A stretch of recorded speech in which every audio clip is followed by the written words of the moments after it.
Om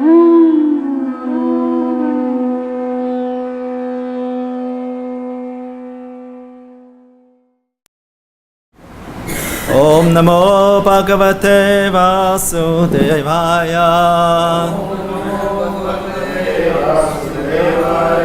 Om Namo Bhagavate Vasudevaya.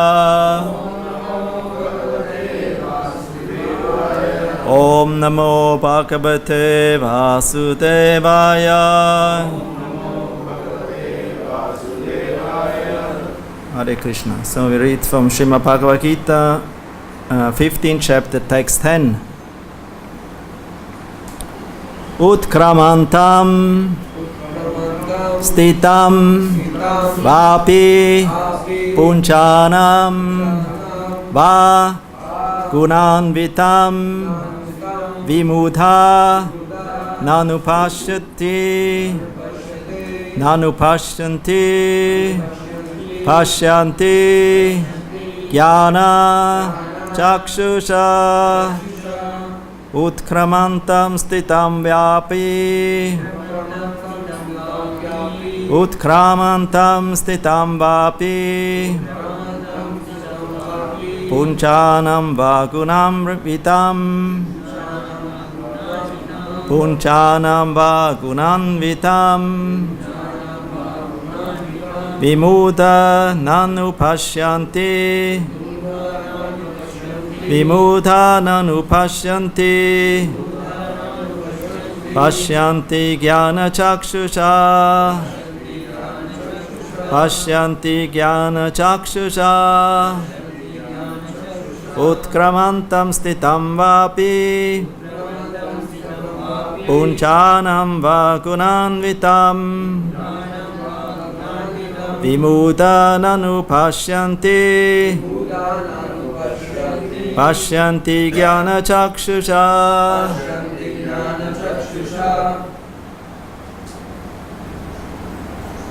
Utkramantam stitam vapi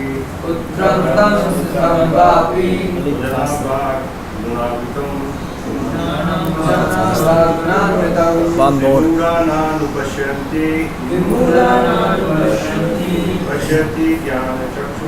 Pashyanti jnana chakshusha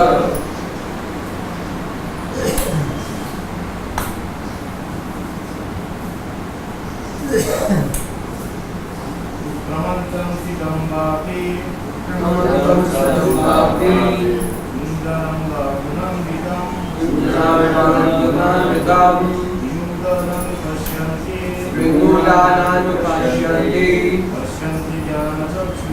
Pashyanti jnana chakshusha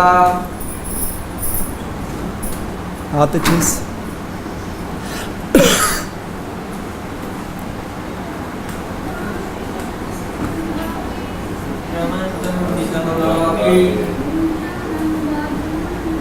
Punjanam vagunanvitam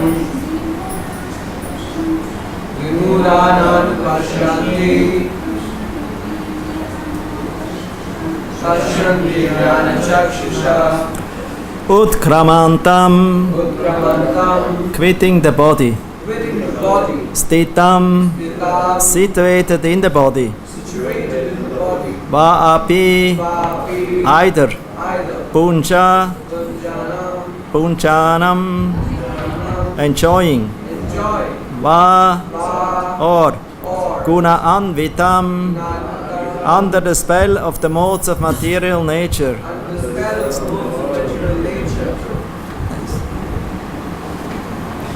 Vimudha, foolish persons. Na, never. Anupashyanti, can see. Pashyanti, can see. Jnana chakshusha, those who have the eyes of knowledge. Translation purport by His Divine Grace Srila Prabhupada Ki Jai. The foolish cannot understand how a living entity can quit his body, nor can they understand what sort of body he enjoys under the spell of the modes of nature. But one whose eyes are trained in knowledge can see all these. Purport. The word jnana chakshusha is very significant. Without knowledge, one cannot understand how a living entity leaves his present body, nor what form of body he is going to take in the next life, nor even why he is living in a particular type of body. This requires a great amount of knowledge understood from Bhagavad-Gita and similar literatures, heard from a bona fide spiritual master. One who is trained to perceive all these things is fortunate. Every living entity is quitting his body under certain circumstances. He is living under certain circumstances and he is enjoying under certain circumstances under the spell of material nature. As a result, he is suffering different kinds of happiness and distress under the illusion of sense enjoyment. Persons who are everlastingly fooled by lust and desire lose all power to understand their change of body and their stay in a particular body. They cannot comprehend it. Those who have developed spiritual knowledge, however, can see that the spirit is different from the body and is changing its body and enjoying in different ways. A person in such knowledge can understand how the conditioned living entity is suffering in this material existence. Therefore, those who are highly developed in Krishna consciousness try their best to give this knowledge to the people in general. For their conditional life is very much troublesome, they should come out of it and be Krishna conscious and liberate themselves to transfer to the spiritual world. Utkramantam stitam vapi punchanam va gunanvitam vimuda nanu pashyanti jnana chakshusha.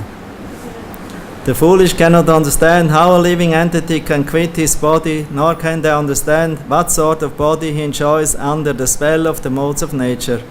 But one whose eyes are trained in knowledge can see all this.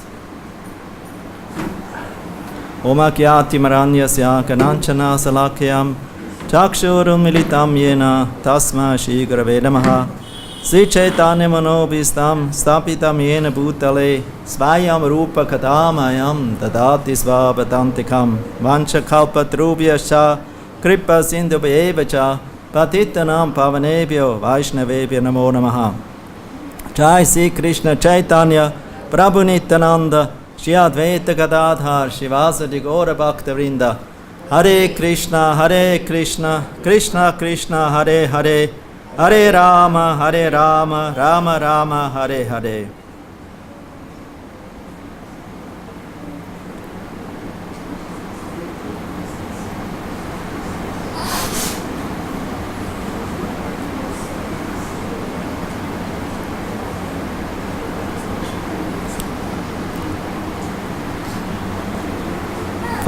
So this verse is also related to the previous verses from text 7 on.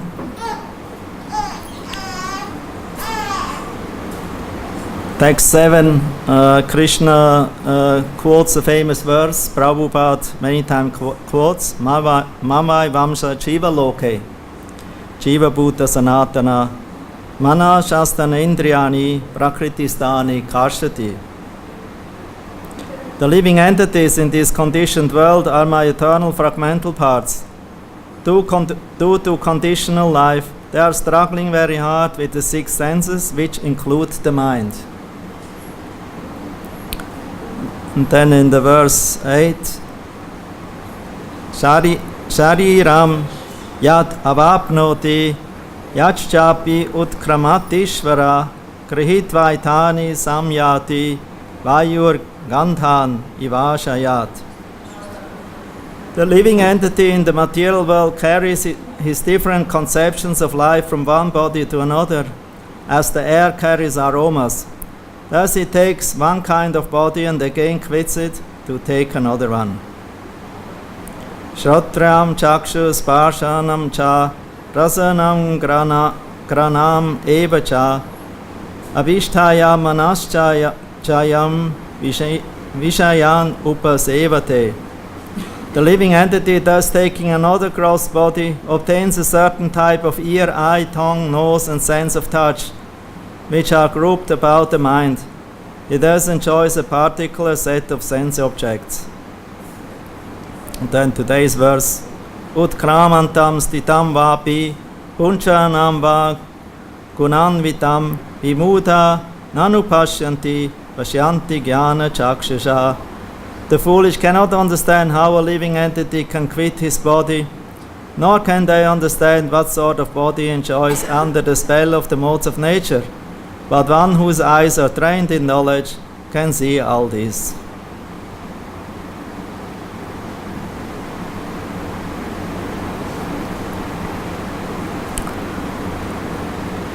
So here the fact of reincarnation is mentioned shortly by Krishna. Also already in the second chapter,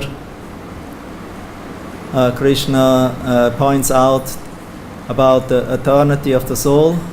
The jiva, the atma, is eternal. Nahanyate hanimani sharire.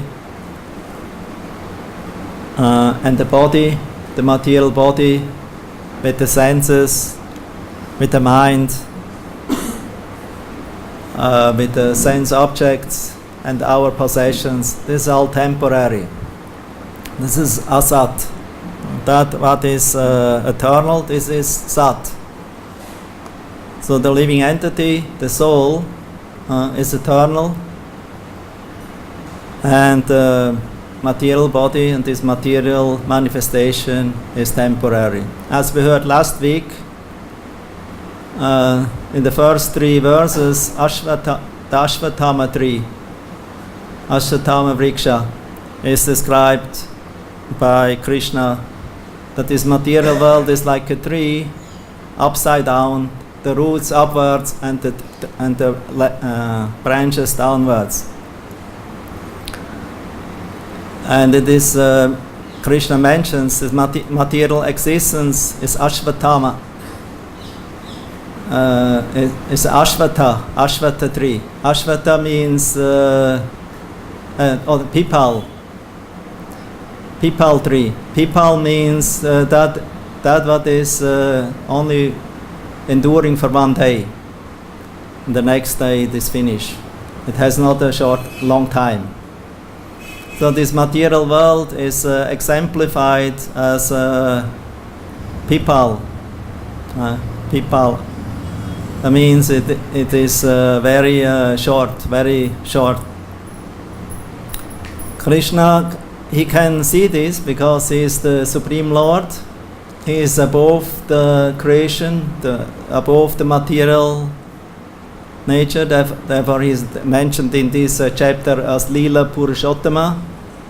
That means the Supreme Lord, the Supreme Enjoyer, who is enjoying and manifesting different leelas and pastimes for the pleasure of his devotees, for the pleasure of the demigods also, who are also his devotees, and also to liberate the innocent, to give them an opportunity to understand the eternal nature of the Lord, of Purushottama, and join his eternal pastimes in his eternal abode in the spiritual world, in the Vaikunthas, where the Lord always is residing. The Lord is mentioned, it was mentioned that he is always young, he never became old. Although he is the oldest Purana, he is always, his body and appearance is always young and fresh. So Krishna, he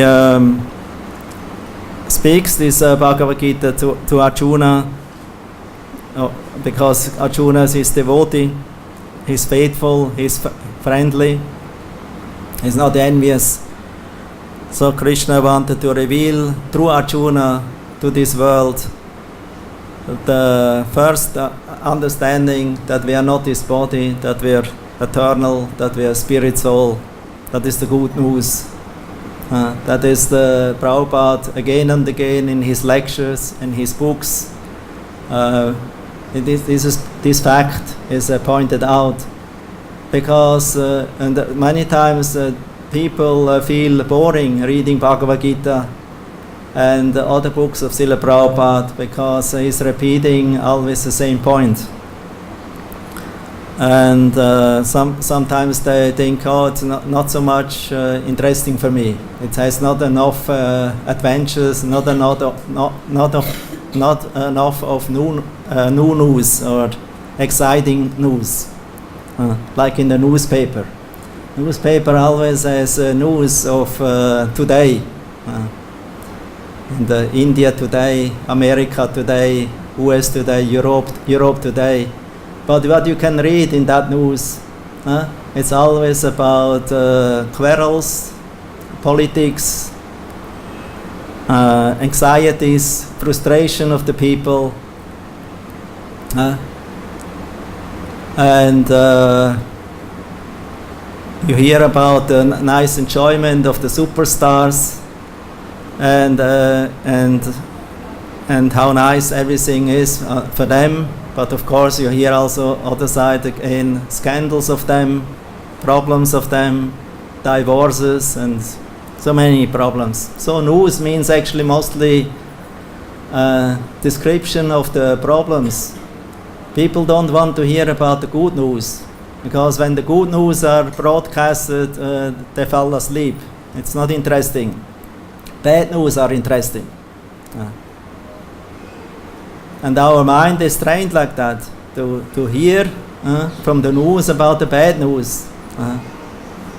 And the good news that we hear from Krishna, from the Bhagavad-Gita, they consider bad news. Because they consider, oh, Krishna tells us always about this body. We cannot, he doesn't wants to give us the opportunity to use our time to enjoy. But actually Krishna is real well-wisher.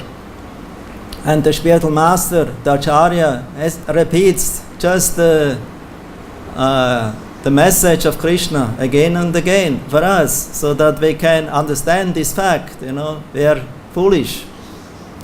This pointed out, Vimuda. Vimuda means even very much foolish. Muda means foolish, and Vi means extra foolish. Because only somebody who considers something illusory as real is foolish.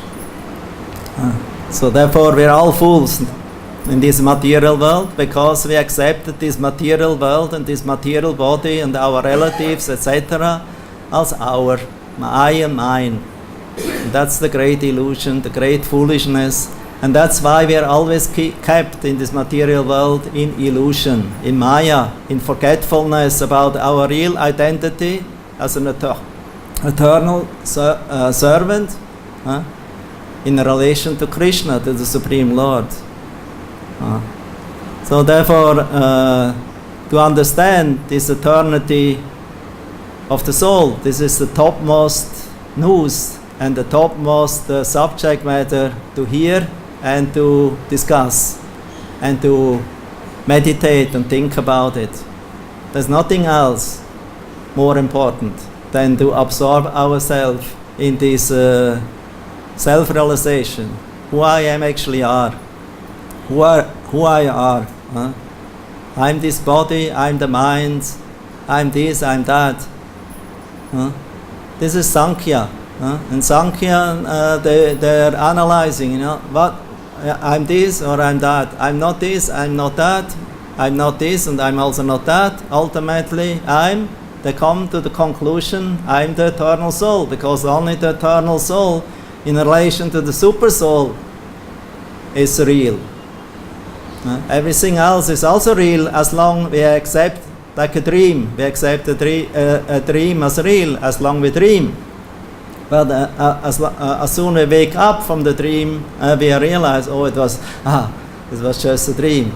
Of course, if it was a nice dream, then it was a very nice dream. So I have to tell everyone about this nice dream, how nice it was. although even this nice dream also is an illusion, because it is not in relation to our present life. Therefore, the Vedic aphorism is Tamasima Chotigama.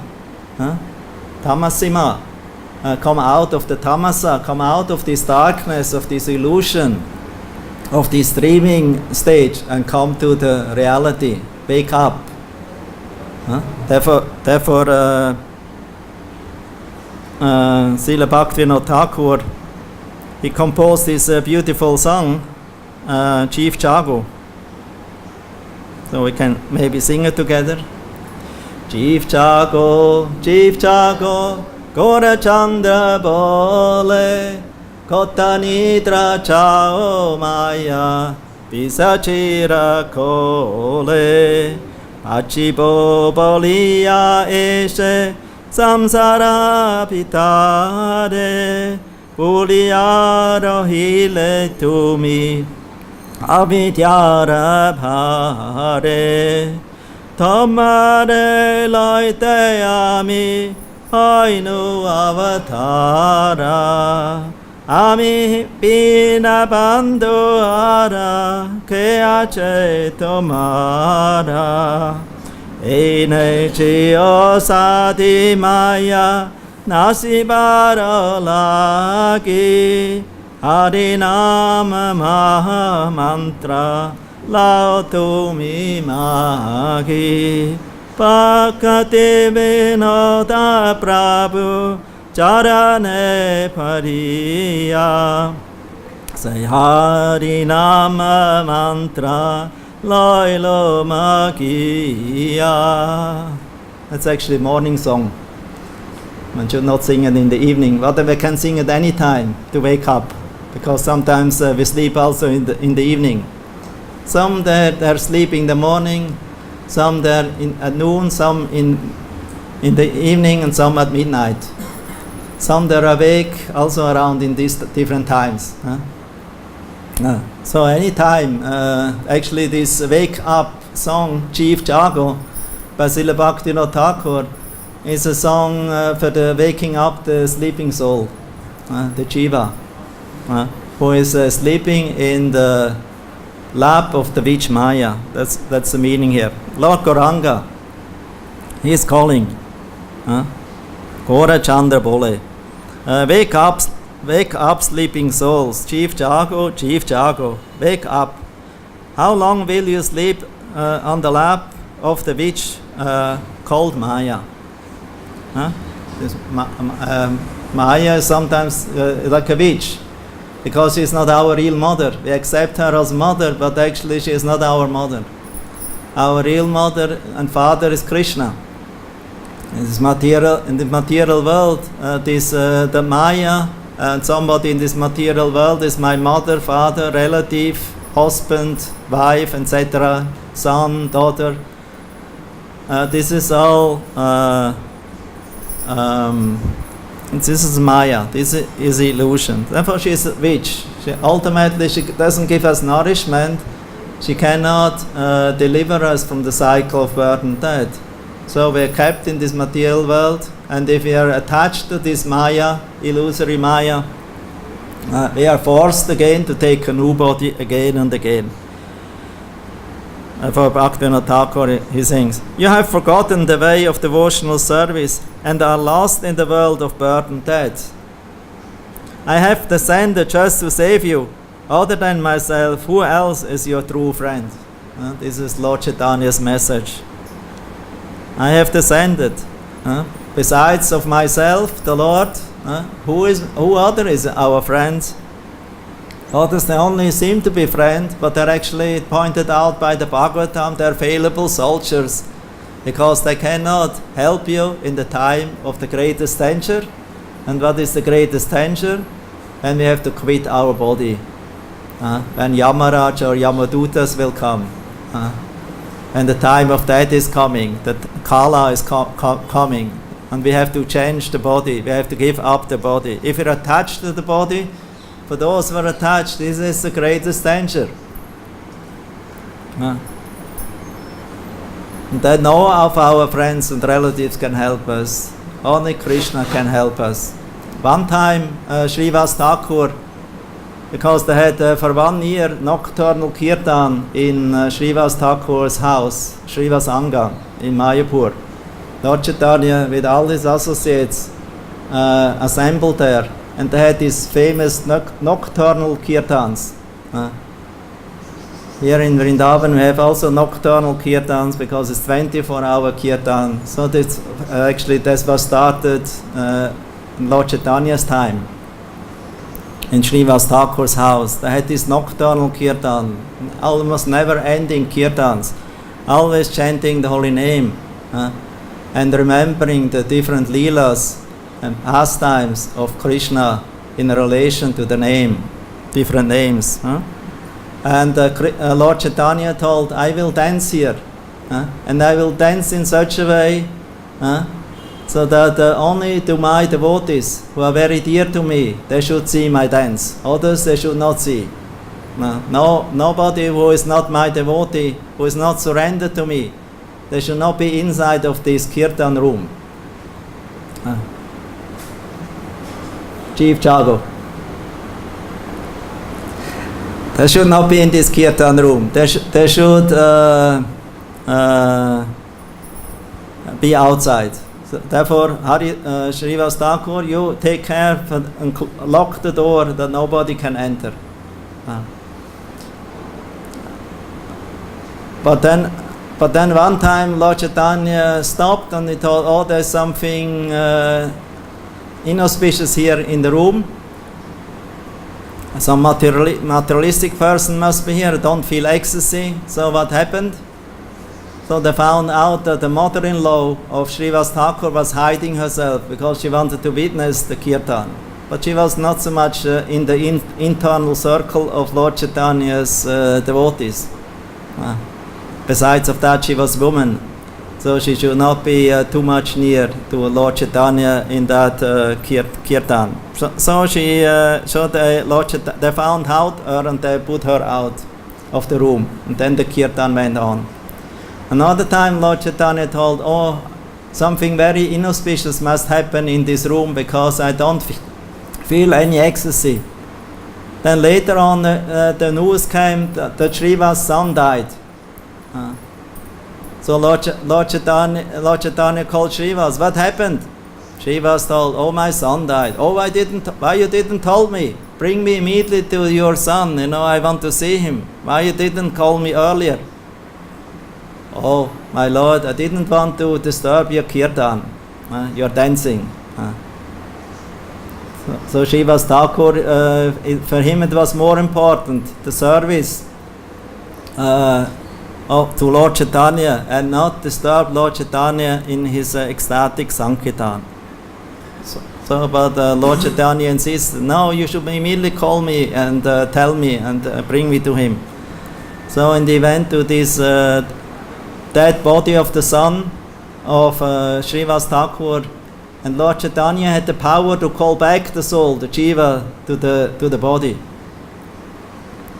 And for some time he stayed in the body, and Lord Chaitanya asked him, why you left the house, such a nice father, Srivas Thakur, and the house of Srivas Thakur. So the jiva told, he spoke about transcendental realization on the Jiva platform. My time is over now in this body as of Srivas Thakur's son. The time is over. So now, according to my destiny, I have to go to the next body. So when all the persons present heard about this information of the soul, they became very astonished, very much amazed, because the soul on the realized platform spoke about his eternal life and that he will go now in another body, except in another mother and father, according to his destiny. And then the soul left again. So at that time, Lord Chaitanya and Nityananda, who was also present, he embraced Srivas Thakur and he told him, you may be lost one son now, but you have two sons, Nityananda and me, Lord Chaitanya. We will stay always with you. We will always remain your sons. So therefore, to be related with Krishna is the sure way of eternal life. Because all other identifications with the material relationships, temporary relationships, have a beginning and an end. It doesn't mean that we have to kick away the material relationships, our relatives. They are our part. They belong to us. But we should not forget Krishna. We should take Krishna as the center. Like many of Lord Chaitanya's associates were all grihastas. They were in family life, they had many children, wife, business, so many obligations. But they were all considered great devotees of Lord Chaitanya. They dedicated their life and soul to Lord Chaitanya Mahaprabhu and with the family together. And Srila Bhaktivinoda Thakur is pointing out those who are surrendering to Krishna and with their family, body, etc., and possessions, house, in the service of Krishna, that place is not a material place anymore. That place is Vaikuntha. That's place where the Lakshmi is residing. Good fortune. We all like to have good fortune. In the newspapers, as we heard in the beginning, there's not good fortune. It's only see how, because everything is written in such a way to make everything very terrible. And this is actually also the fact. It is not I would say, different. It's not a different truth. It's the reality. Because the material world is dukhalayama shashvatam. It is temporary and very miserable. So the good news of Bhagavad-Gita, Srimad Bhagavatam, the Vedic literatures, although they're telling us we are not this body, we are spirit soul, we are foolish, as long we are taking this material body and possessions as our own, and we should surrender to Krishna, and we hear this again and again, repeated again and again, and also from spiritual master again and again. So it is actually, they're our well-wishers, they're our real friends, because they remind us about that, what we should do, and that what we should give up, and that what we should accept in reality. And for that we have to wake up, we have to achieve Jago. Therefore Lord Chaitanya came to wake us all up, to bring us to eternal life in relation to the Lord. I have brought the medicine, the Bhava Aushadhi, the medicine against the burden that energy Oshadi Maya. I brought the medicine of against Maya. Maya is like poison. When you are bitten by a snake, you have to take a medicine who is also a little poisoned to counteract the poisoned effect of the snake bite. So Lord Chaitanya and our spiritual masters in our line, they brought us this medicine, and this medicine is the Hare Krishna Mahamantra. It's actually a sweet medicine. It's not bitter, but it is poisoned. It is bitter as long we are attached to this material body, as long we are pretending, as long we are not surrendering. It's bitter, like a bitter medicine. You're diseased. Child likes sweet. Well, no, you cannot take sweet. You have a jaundice disease. So you cannot eat sweet, relish sweet things now.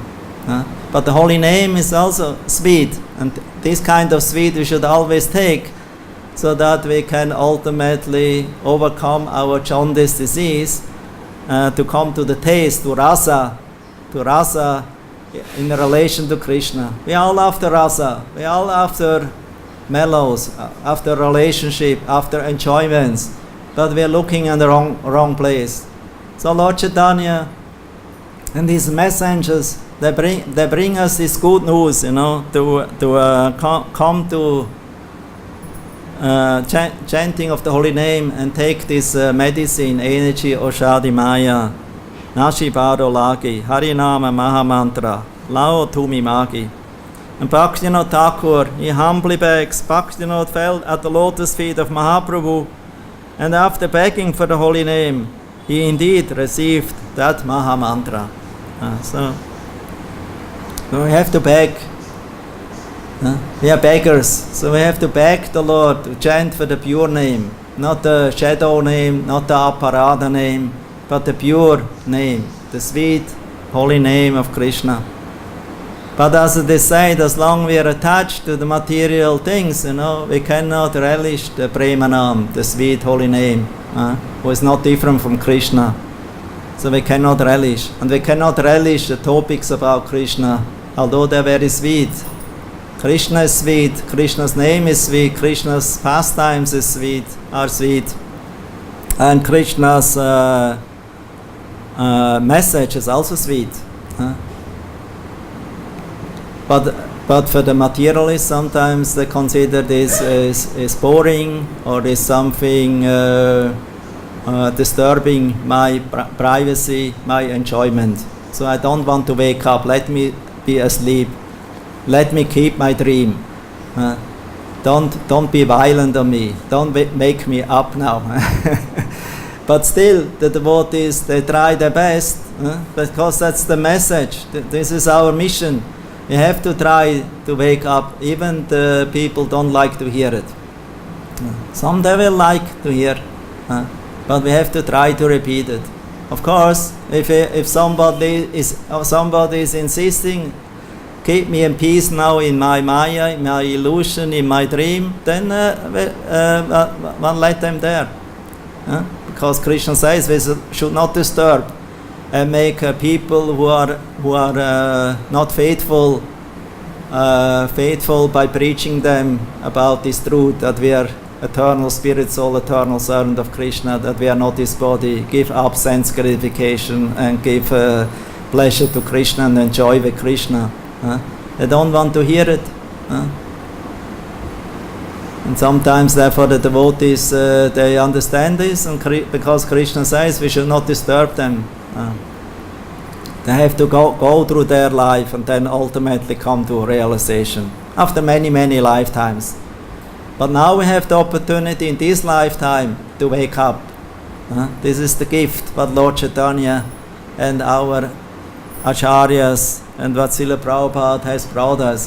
They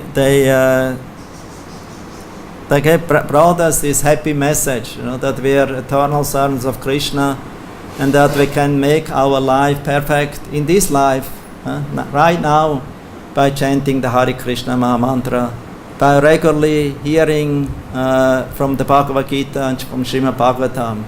As Bhagavatam says, Nastaprishu abhadrishu nityam bhagavata sevaya, bhagavati utama shloker bhakti bhavati naishtiki. By regularly hearing Srimad Bhagavatam in association of devotees, and also Bhagavad-Gita, then everything that is inauspicious, abhadra, will become auspicious because it becomes practically destroyed to nil, and loving devotional will appear from that. Bhakti bhavati naishtiki. Naishtiki bhakti. So there's another song by Narottam Das Thakur about Naishtika Bhakti. Somebody who attained the platform of Nishtha above Anartha and Nivritti. Naishtika Bhakti, and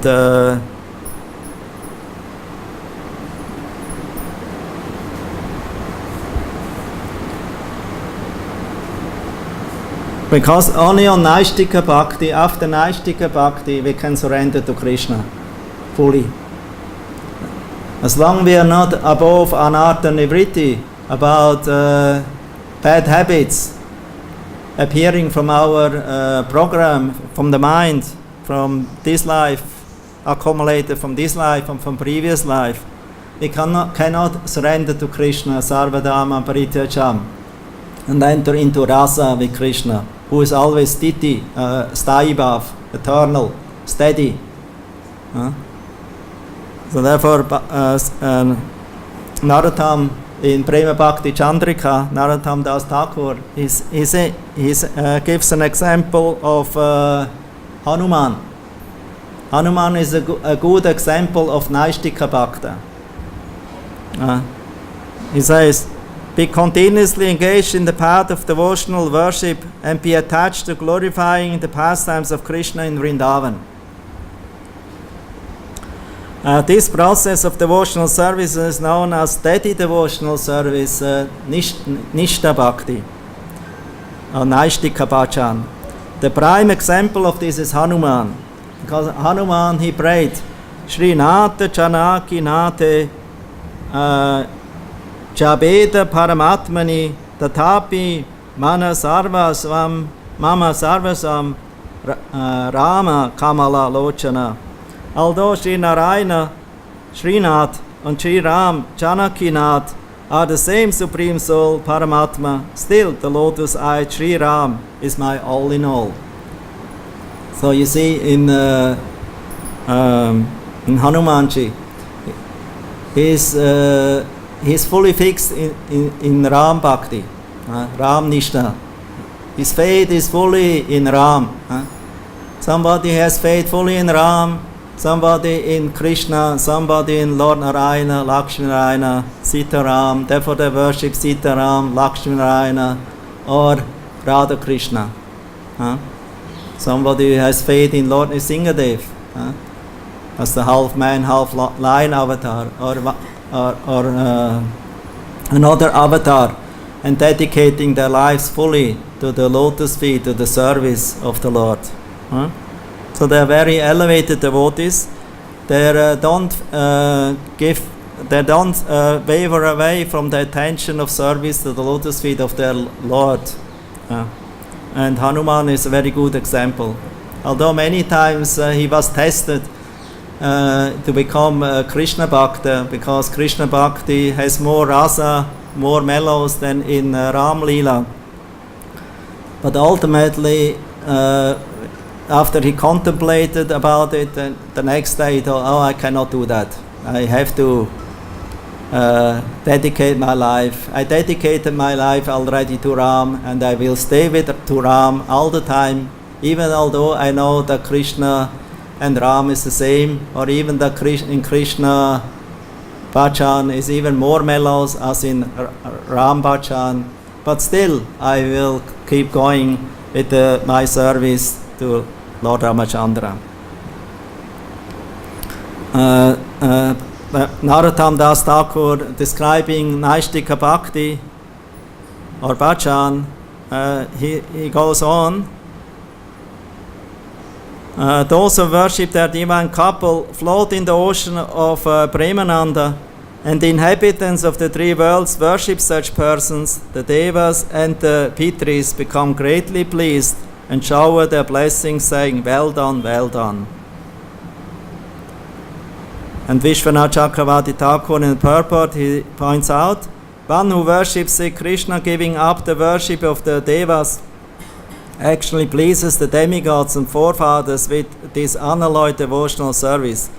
Such a devotee no longer becomes indebted to anyone, just as if one waters the root of a tree, all the branches, sub-branches, leaves, twigs and buds are all automatically nourished. Similarly, if one worships Sri Krishna, who is the supreme shelter, all the devas, rishis and pitris are automatically satisfied.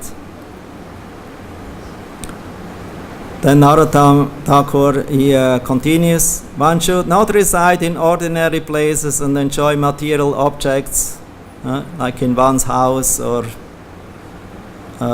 country, where one is not maybe, what is not maybe auspicious for my devotional service, which are full of miseries, but should live only in Vrindavan and serve Shri Govinda there. The names and topics of Sri Krishna are actually the reservoir of all pleasures, and one should constantly glorify them in the association of devotees who reside in Vrindavan. And Vishwanath Chakravarti Thakur points out, the word abhasa yoga means to build residence. All places besides Braj are mundane. Wherever material enjoyments are available, there is the presence of the modes of material nature and hence misery. If one resides in places other than Vrindavan, one will automatically suffer miserable material life. But if one resides in Vrindavan, then one may happily worship the lotus feet of Govinda. If one is unable to personally reside in Vrindavan, then one may mentally do so and thereby attain the happiness of worshipping Krishna. However, if one resides in Vrindavan but does not worship the lotus feet of Sri Govinda, then one will not achieve any happiness from residing in Vrindavan. And there is a quote, Vrindavane kimatan vanicha mandira va karagrihe kimata va kanakasane va indram yache kimata va narakam vachami se Krishna sevam amrita sa sukham kadapi. Whether I live in Vrindavan or at home, whether I live in the prison or I sit on a golden throne, whether I am awarded the post of Indra or go to hell, there is no happiness anywhere without the worship of Krishna. And Narottam Das Thakur continues, in my mind with firm faith, nishta and fearlessness, Sada Seva Abhilasa Manekari Vishoyasa Sarvakaya Haya Nirbhaya Narottama Dasa Bole Padino Asat Bole Paritrana Kara Mahashaya. In my mind, with firm faith and fearlessness, because he surrendered to Krishna, he has full faith in Krishna, he has no more fear of Krishna or about that something inauspicious will happen in his life, because he has full faith that Krishna will maintain and protect him. I always desired the service of their lordships in all respects. Narottam Das prays, O say Krishna, most merciful Lord, I have fallen into the miserable material illusion. Please deliver me. Vishwanath Chakravarti in the commentary says, the word Vishoyasa means Vishvasa or faith. Keeping firm faith in the above statements, one should take shelter of the lotus feet of Lord Krishna by all means and live fearlessly with the residents of Braj while constantly desiring the service of Sri Krishna. The word Mahashaya means, O Sri Krishna, O Great One. And then after this Nishta Bhajan, that means if one is fixed in devotion, faithful in devotion, then from surrender starts. Like relationship between boy and girl. How it starts? First we have to have faith in each other. That means we have to learn each other, nature, qualities. We fit together or we don't fit together. So there's different things one has to observe, not only just love of the first sight. And then also divorce and separate and have many girlfriends. This is not Pakha. This is not the proper Vedic standard. This degradation, this animalistic. Animals, monkeys can do, but humans they cannot do. They have to learn with whom we can live together. You have to know each other's nature and qualities. Of course, not everything is good. Not everything is honey. There's also shadow side of a person. But we have to, if we know about it, then we can learn how to deal with the positive and negative things of a personality, and become strong together. Man is good, woman is good, combination is bad if you are not suitable, if you are not surrendered unto Krishna or serious in Krishna consciousness, in devotion to the Lord. But if man and woman is devoted to Krishna, the woman is good, man is good, and the combination is even better. It's better because they can support each other, they can protect each other, they can help each other in their devotional service. It's very good to have a good wife. Otherwise, a man who has not a good wife observing him, he falls in love with so many other women. Therefore, it's good a wife who is watching you, who is caring for you, who is cooking for you nicely, and who is taking loving care for you, because you are foolish if you give her up and go to a witch or to prostitute. Don't do that. It's a bad deal. And it's very expensive in the end. And hellish. So in the same way, if you have a relationship, if you know Krishna, you know yourself, you know each other, Krishna's nature, Krishna's qualities, Krishna's likes, Krishna's dislikes, and we know our nature, actually the real nature, and that we are not this body, that we are spirit soul, eternal, part and parcel of Krishna, Jiva Loka, Jiva Bhuta, Sanatana. If you are realizing that because of Jnana Chakshu, knowledge given by spiritual master, by the scriptures, then we can actually start becoming faithful in each other. You become faithful in Krishna, Krishna develops faith in you. It's also important. Krishna has to have faith in the devotee. Why Krishna spoke Bhagavad-Gita to Arjuna and not to Duryodhana? Because the faith of Arjuna was fixed.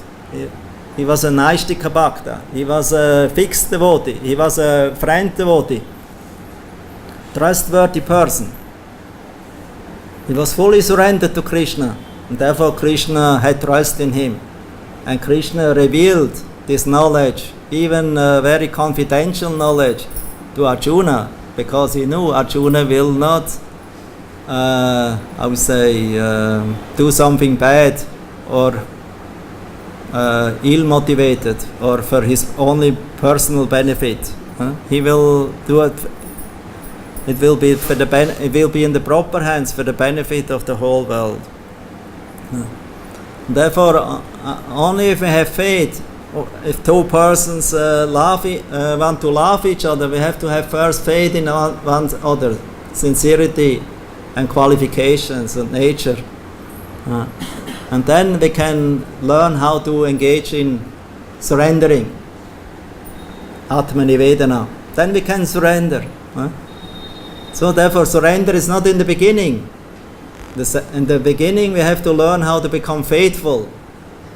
Nishta, Nishta. In the beginning, Adha, Nishta. In the beginning has to be Nishta, training to be faithful under the guidance of Sadhu and Guru. To develop spiritual qualities and sadhana, and to overcome our bad habits so that we can become fixed in Nishta Bhakti. And then from there we can ultimately or gradually surrender, Atma-nivedanam. And Atma-nivedanam, only by full surrender, prema or love to Krishna will manifest. It will not manifest if our faith and our fixed devotion to Krishna is not in full surrender. Then love will not manifest, prema will not manifest. I cannot. Like two lovers, only if they completely surrender to each other and show their love to each other, then the love increases and becomes fixed, steady. It will not become flickering and now I like and now I like somebody else. No, it will be steady. Only this one person. So the Krishna is the same. Only this one person will love Krishna. And of course, Krishna is so great and he is present in everyone as super soul. So a devotee loves everything in relation to Krishna. But he doesn't love Maya. He doesn't love asat, the temporary or illusion. But he also is not hating it. Because if you hate it, if you want to kick it away and want to get rid of it, it will jump back to you. It will always jump back to you and make you more attached to it, and we can therefore not overcome Maya just by ignoring or rejecting her. Therefore, the process is surrendering to Krishna positively, under the guidance of sadhu sangha, devotees, and spiritual master. Learn how to surrender. And how to become dependent on Krishna and the devotees and on devotional service practice, Shravanam, Kirtanam, Vishnu Smaranam. Then, gradually, Maya or illusion and all these attachments will go away in a natural way. Vairagya will be attained. You don't have to work for Vairagya separate of Bhakti. That we discussed already last week, last Monday. Don't try. It's hard work. It's hard work, but no result. So don't try to go after Vairagya without Bhakti. Don't go after Gyan, knowledge, without Bhakti.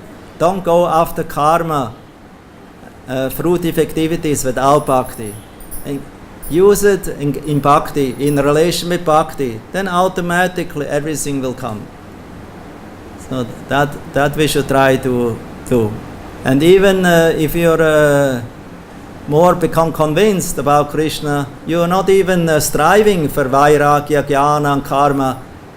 You only strive for Bhakti. Because in Bhakti everything is attained, everything is achieved. Vairagya, Jnana and Karma, everything will be fulfilled. Everything will be taken care. You will not lose. People always think, I lose if I surrender too much to Krishna. Not taking care for my body and for my family, etc. No. Take care for Krishna, surrender to Krishna, and also in the same time, Krishna and everything Krishna will supply. And the body and family and business, everything will not go lost if it is favorable in your life. If it is not favorable and you lose it, then there's no loss. Like Krishna told to Yudhishthira, if I am favorably inclined to someone, I take him everything away, and so that he can have shelter at my lotus feet. Yasya hamanugrinami harishya tattanam shanai. So that he can ultimately surrender. So Krishna, therefore, it's always beneficial to surrender to Krishna. He knows what is best for us. He can give you, he can take away. As Prabhupada used to say, my father told me, Krishna has 10 hands, and if he wants to give you something, how much you can take, and if he wants to take away something, how much you can keep back. So therefore be always under dependence on Krishna. That's Atma Nivedanam, the full surrender. Bali Maharaj, he became famous as Atma Nivedanam, although he was demon, seemingly. But he surrendered to Lord Vamanadev's lotus feet and became glorious. Because the third step, where should I put it? Vamanadev asked, you promised me 3 steps of land, but you only could give me 2. So where is the third one? So Bali Maharaj held my head. And this is actually the most important step. Many can give money, land, even a son to Krishna to become trained, or to a sannyasi for training. Possessions you can give, but who is ready to give himself? So Narottam Das Thakur, therefore he prays, Atma Nivedanam, O Lord, ocean of mercy and friend of the poor, please mercifully glance towards me. I have fallen into the ocean of illusion, where whales, that means Timingila fishes, in the form of lust are trying to swallow me. O Lord, please protect me.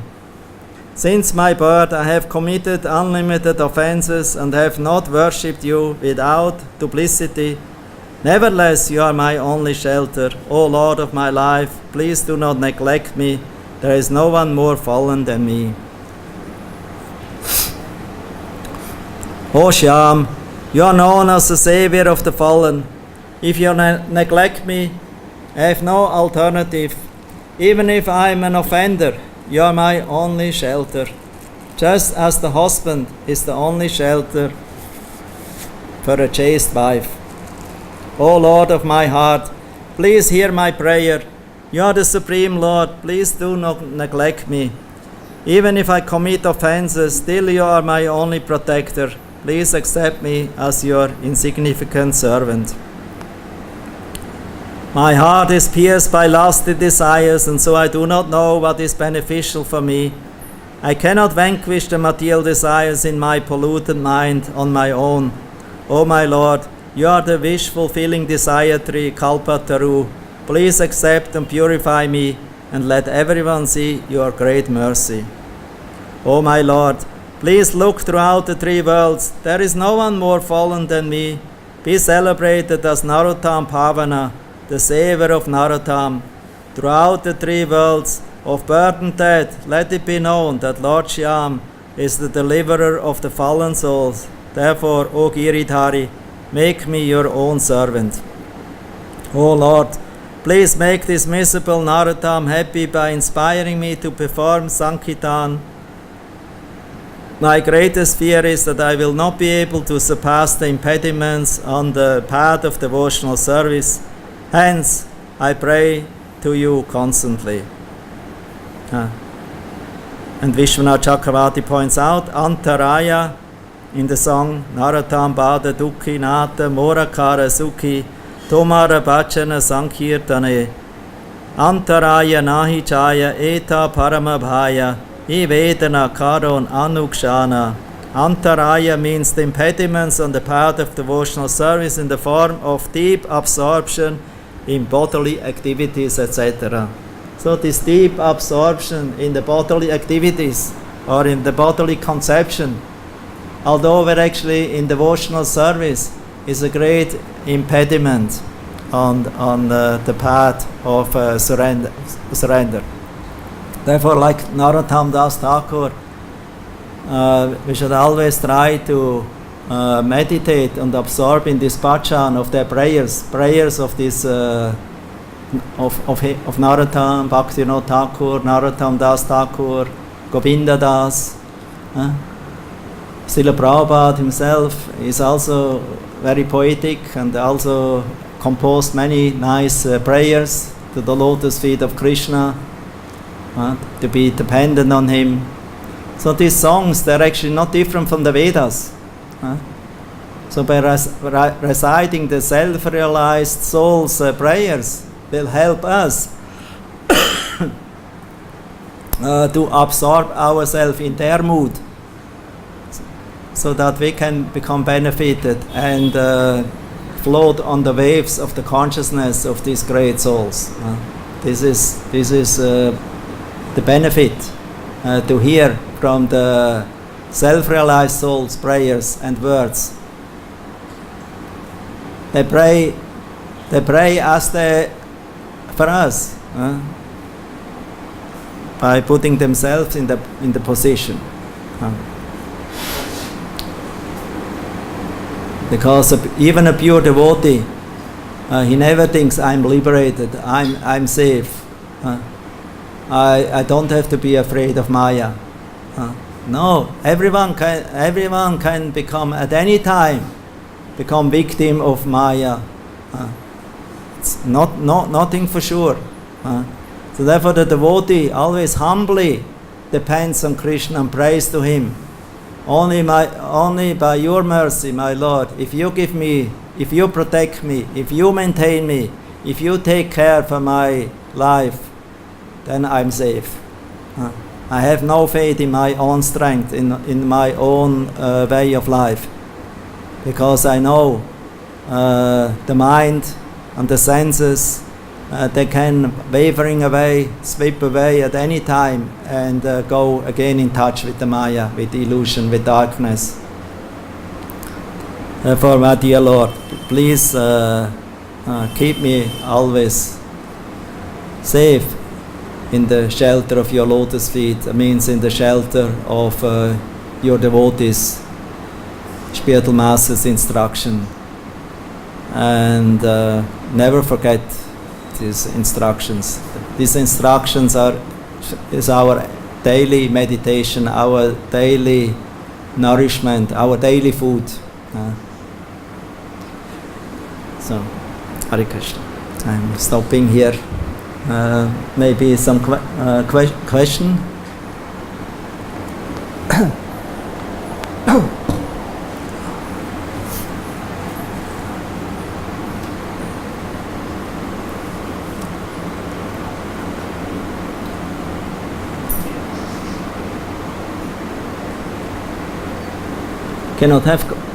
Cannot have question because we are sleeping half of the class.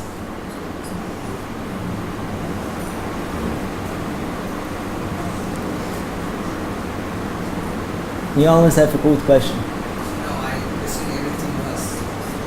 Huh? Everything was understanding. Everything on. Everything is there. This is a bad compliment. That's a bad compliment. Whatever you say.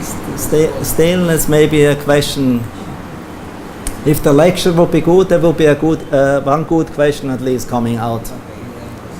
Otherwise, lecture was not so good. So, Prabhu, actually, when these Vaishnava Acharyas always telling that unimpelled by lust, desire, and in this purport it is said that Vimudas are only impelled by lust and desire. So, how as a sadhaka we know that we have lust and desire? Lusty desire. Yeah, we have lust and desire in some kind of magnitude. How to highlight them and then... You cannot separate lust and desire from our body. Only when our body is dead, lust and desire is gone. Because lust and desire goes with the subtle body to the next body.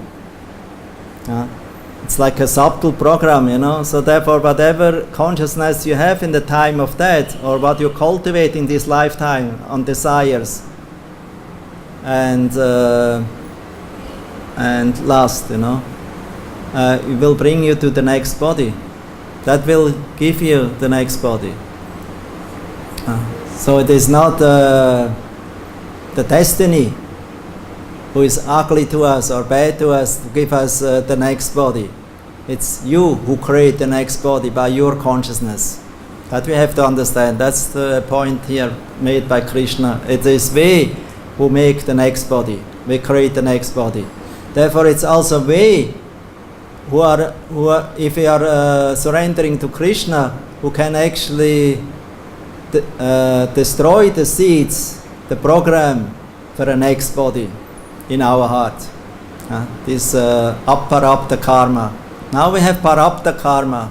You know, parapta, aparapta. You heard about that? Who doesn't know about this parapta and aparapta? Raise your hands if you don't know. You know or not? Not. Okay, I will explain short. Prarabdha means the body what we have from previous karma, from previous life. Aparabdha is subtle. It's in our mind, it's in our heart. It's not manifest the karma, but we create new karma for the future body, for the future life. And this has three stages. Beach, I mean seed, seedling, fructified, I mean sprouted, and the pala, the fruit of it. So that's aparapta karma has three stages.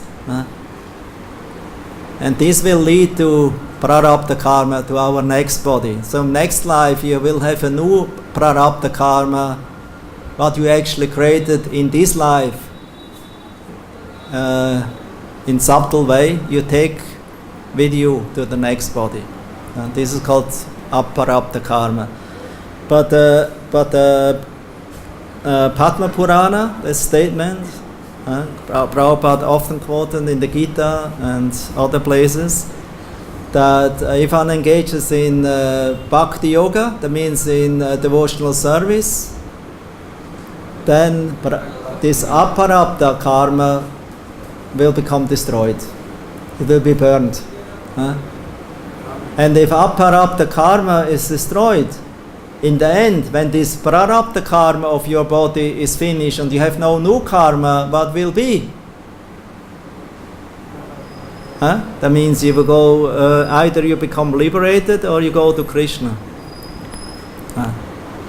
But the devotees are not interested in liberation, because actually liberation, the concept of liberation, mukti, cannot completely destroy aparabdha. Because, and it is not a place where the devotee aspires. So therefore, to become liberated is just the opposite of what we have now. Now we consider material life is a place not very nice. I'm suffering too much, so let me become liberated. So liberation is actually not a satisfaction stage of the soul, because the soul by nature is anandamaya, abhyasat. He likes to have relationships, likes to enjoy, is looking after pleasures. Therefore, somewhere we have to find pleasure. We have to enjoy something, either in the material world or in the spiritual world. In Brahma Jyoti, there is no enjoyment. Only enjoy unending bliss, but not satisfaction and peace. But there is no actually real relationships. No relationship. Therefore, this is not the goal of the Vaishnava. The Vaishnava likes to have a relationship with the Lord, with the Lord's associates, with the Lord's devotees. And that is what we try to achieve,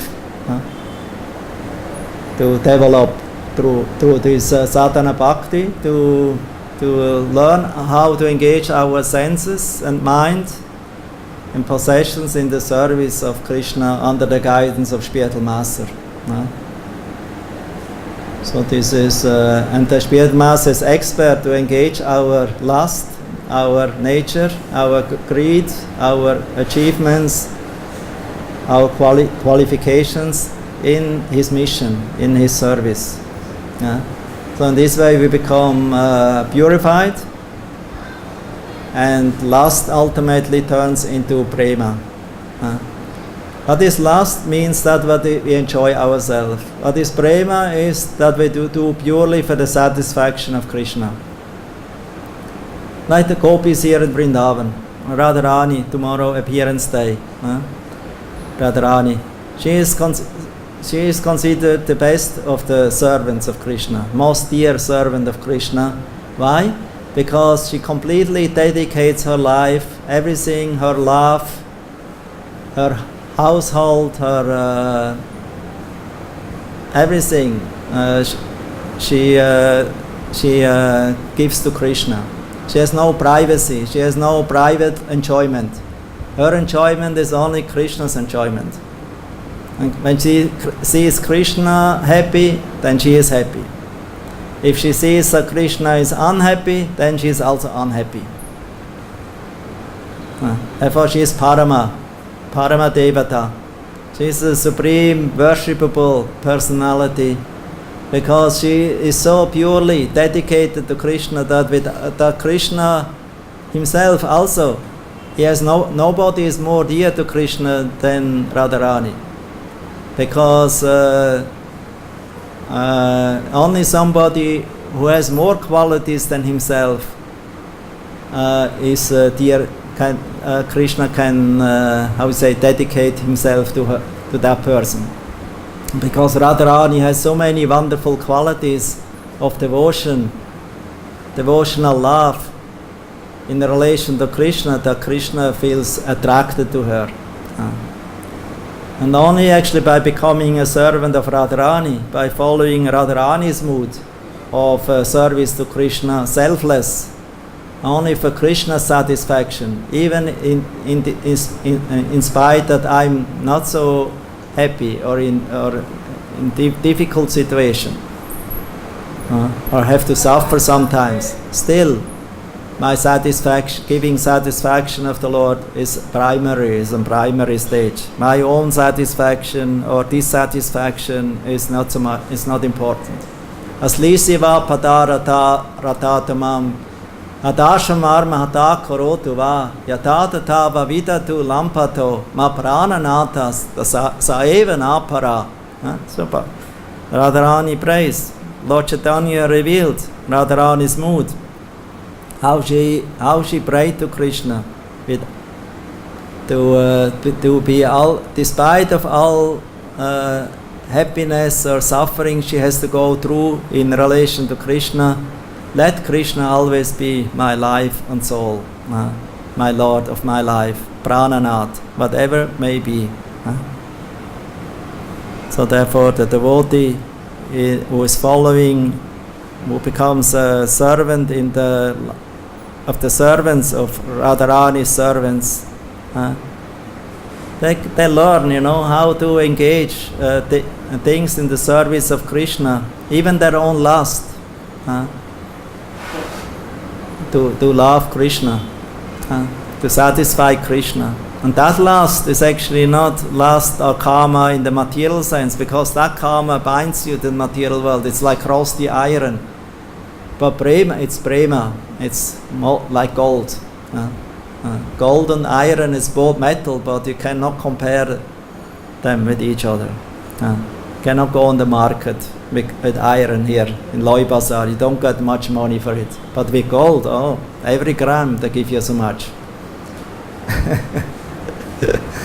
So prema has value. Lust has no value. Because it's selfish. And the last we take to our next body. Our last desire we take to our next body. One time a king asked his minister, who was wise man, how long lasted desires remain in a man's body? And the minister told him, whole life, even until death. And the king, he could not believe it, and then the minister told him, so now one day we go now to one of your citizens' home. He's on the deathbed now, he will leave any time, and you bring your daughter with you. And then you watch him. And then the king, he saw that the man who was dying, he was not looking at the king, he was looking only on the daughter. So the king could understand, yes, the lusty desires stay until the time of death. So if you don't change lust into prema by Krishna's mercy and Guru mercy, we cannot do it. We cannot make this changing ourselves. This is an alchemistic process. It's an alchemistic process. So Guru knows the process. Bhakti. This bhakti process is like a Chintamani process, changing mercury and iron into gold. Bell metal, like cartels, there's bell metal. It's nothing special, this metal. And mercury is poison. So, but the alchemistic process of Sanatana Goswami and all the great acharyas is, they can make the mixture of bell metal and mercury. They mix it together and make gold out of it. So they can purify it. A lower metal and the poison. So that's the alchemistic power of an acharya. He can change our mercury and bell metal heart and consciousness and turn it into gold, into bhakti. For Radharani is Tapta Kanchana Gaurangi, Radhe Vrindavaneshwari. Radharani, she is golden complexion, like molten gold, very, very beautiful, pure gold. So our heart and service to Krishna should become like golden heart, without any mixtures of other metals.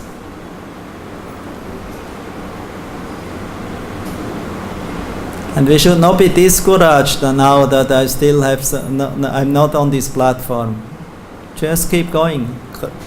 There's one verse spoken by Krishna in the 10th canto, or now 11th. Prabhu, you have to listen to this verse. This is a very nice verse. Goes only 1 minute. 1 minute, patience. From 11th canto, 5th chapter, text 42. Karabachan, Yogendra. One who has thus given up all other engagements and has taken full shelter at the lotus feet of Hari, that means Krishna, the Supreme Personality of Godhead, is very dear to the Lord. Indeed, if such a surrendered soul accidentally commits some sinful activity, the Supreme Lord, who is seated within everyone's heart, immediately takes away the reactions of such sin. So he is overlooking that sin. So that means even if you are sometimes mistakenly or maybe you are doing something not so much with bhakti related, keep going in a positive way, because it's never lost. Bhakti, Narad Muni says, is never lost. All other activities are lost, but bhakti is never lost. Therefore, to make payment of a bank account of bhakti is the best it's the best account. It's the best investment. People are very much interested in investments, but the investment of bhakti, they don't invest so much, but only in stock market and in bank accounts, stocking up, or somewhere hidden in the rooms, in the cellar, piling up money, but this is not steady, because the last shirt has no pocket to take the money with us, so we cannot take with us. So therefore, the best account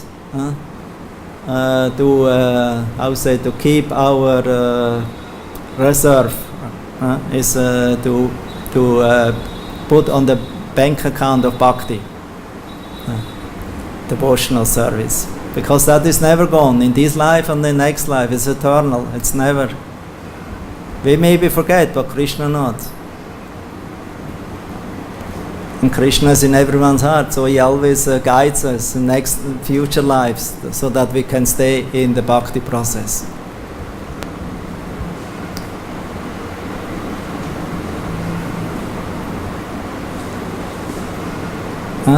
You agree?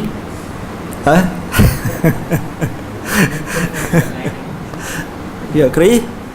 Okay, then you are in the right address here. Krishna Balaram Mandir. Krishna Balaram Mandir. It's real perfection. It's all perfection. Yeah. Balaram Mandir, it's the best address in town. So don't forget, come again. Hare Krishna.